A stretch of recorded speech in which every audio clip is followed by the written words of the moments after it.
Hi and welcome to another RC Pilot Pete Watson video. This series we're going to look at my new K8 from Phoenix Models. It's an ARTF.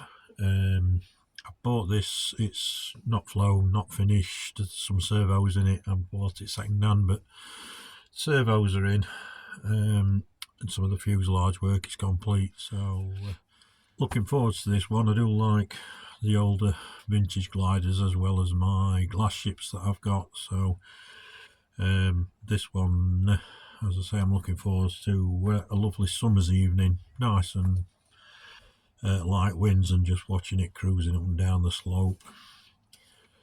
Okay, hope you enjoyed the video or the series, and let's get cracking. Okay, so here she is.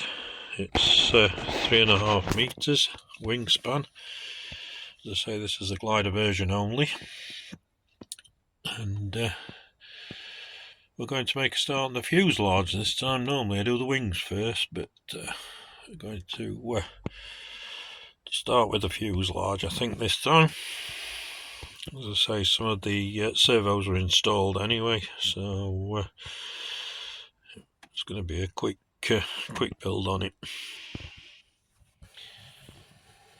Okay, what you can see that I've done so far, as I say, the servos were installed, 3 Futaba servos. I've installed this for the aerotow release, so it's a 225 metal geared high-tech servo.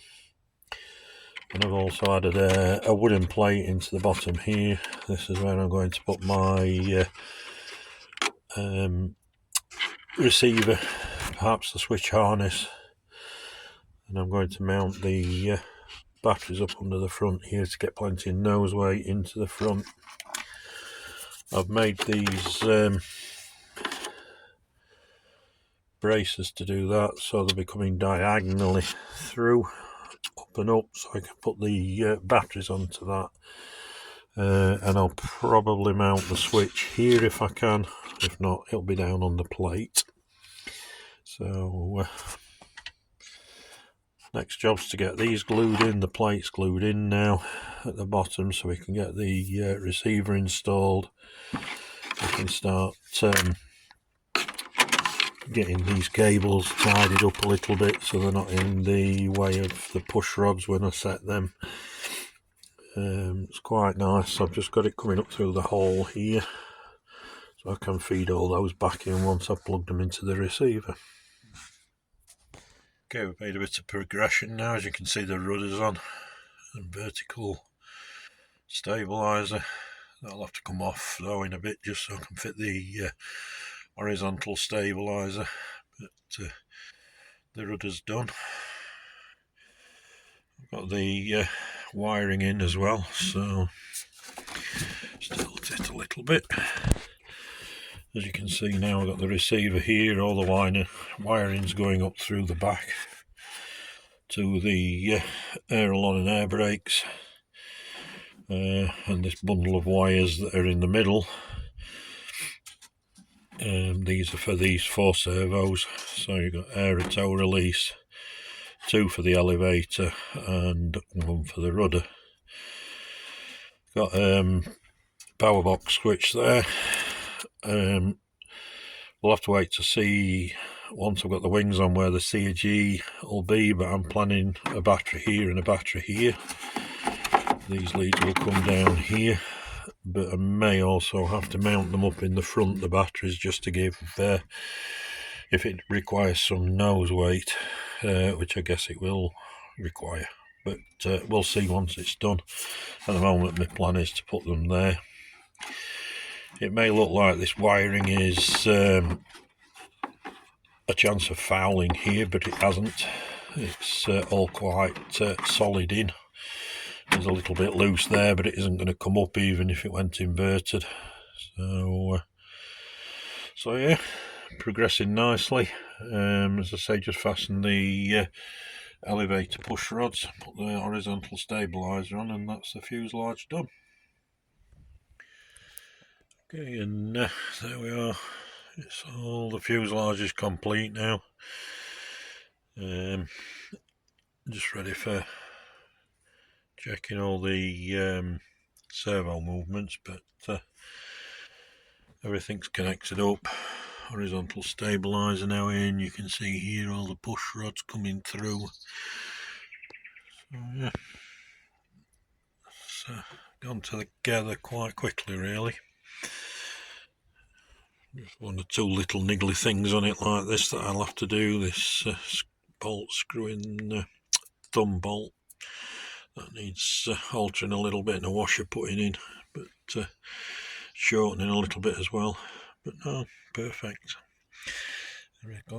Looking forward to this one. Okay, made a start on the wings. As I said probably earlier, the servos were in the wing. There's no flaps on this model, it's just aileron, so the servo was in and the horns were on, so all I've had to do is make the connection and put an extension lead down through the wing to here. I've also put a bit of red on the tip because there's no markings underneath, it was just white. So I just put a bit of red on the tip. There was the registration number here, but I felt that bit of red on the underside on the tip would be sufficient just to give it a bit of standing out visibility. If we turn the wing over, what you can see also is that was from the manufacturer, the tip. It doesn't go all the way to the end, but again it's just a little bit of contrast, but that was on anyway. So my next job is to install the air brakes. I've searched high and low for some electronic air brakes, and I couldn't find any at 350, so I've gone with these depower units which are 300. Never used them before, but I'm very happy with the quality.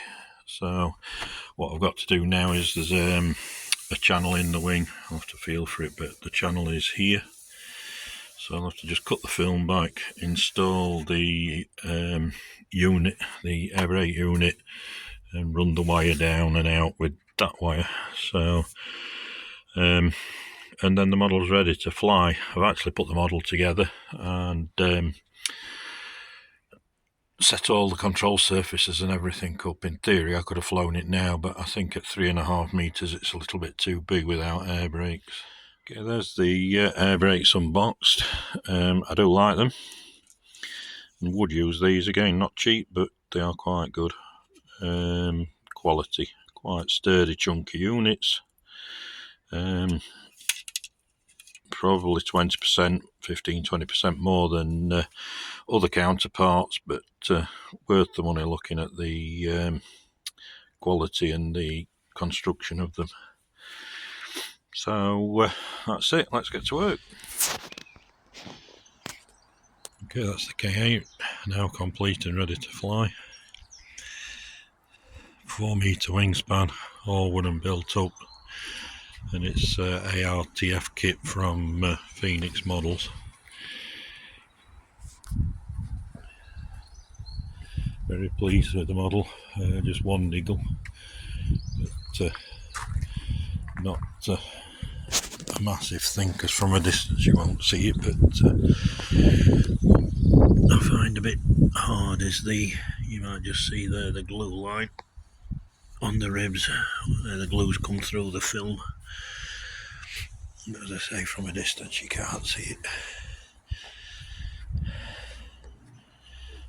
But it looked lovely on a summer's evening, just floating about. I have set the aerotow release up, but I haven't put the hole in the nose. If I want to aerotow, I can it's just there. It's just a matter of cutting the film, everything's set up inside.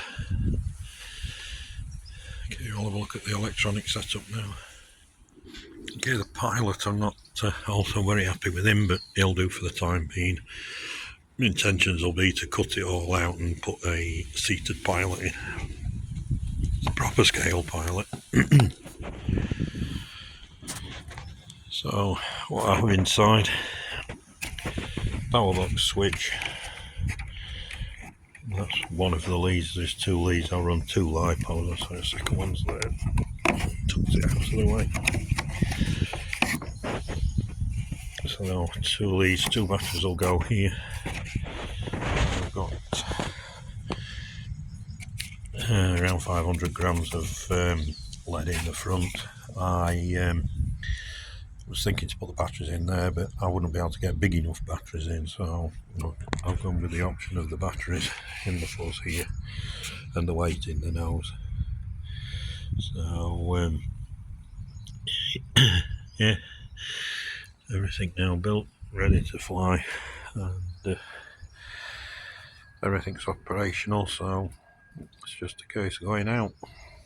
Thanks for watching the series anyway, and hope you've enjoyed, and we'll see you in the next video.